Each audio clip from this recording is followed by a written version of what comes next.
Pinipila ang restaurant dito sa Baguio. Abay, dito kasi nagpe-perform ang mga sikat na OPM artists. Andito nga last time si Karil, Janine Berdin, Maki, Cup of Joe, Never the Strangers.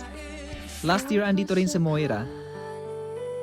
At marami pang ibang sikat at magagaling na OPM artists natin. May bago rin sila sa menu nila which you can have while enjoying listening to your favorite OPM artists live na live dito sa restaurant na to. And today's video guys, napanood natin live ang favorite ko, ang Lola Amor, si Angela Ken,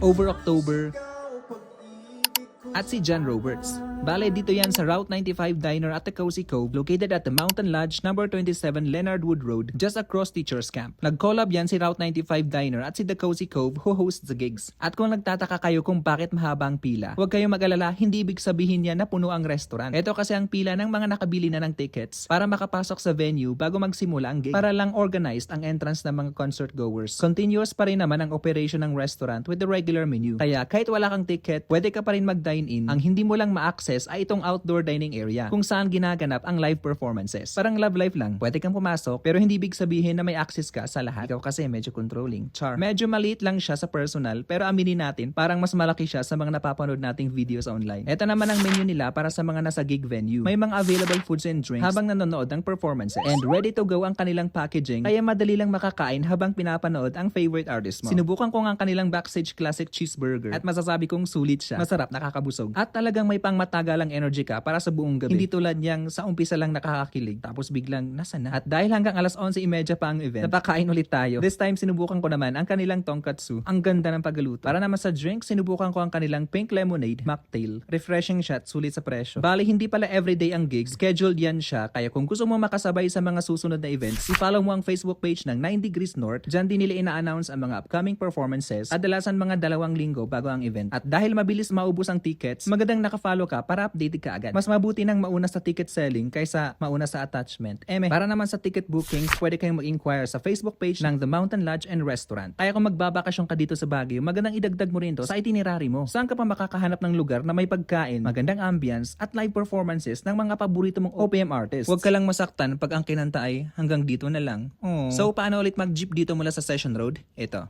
Hanapin lang si Prime Hotel on your left pag pababa ka ng Session, tas cross ka lang dyan sa harap ng Prime Hotel. And then, pakaliwa ka sa sidewalk na to. May mga jeep dyan, tas sakay ka lang ng dumadaan ng Teachers Camp, gaya ng may sulat na Mines View, Litang, o Navy Base. Patrap off ka sa Mountain Lodge, sa harap lang ng Teachers Camp. 16 pesos ang pamasahe. Dito ka lang din mag-jeep pag babalik ka na ng Session Road. Kung may sasakyan ka naman, Google Maps is life. At kung gagabihin ka naman pagkatapos ng event, huwag kang mag-alala dahil may Grab at mga taxi naman na available sa area.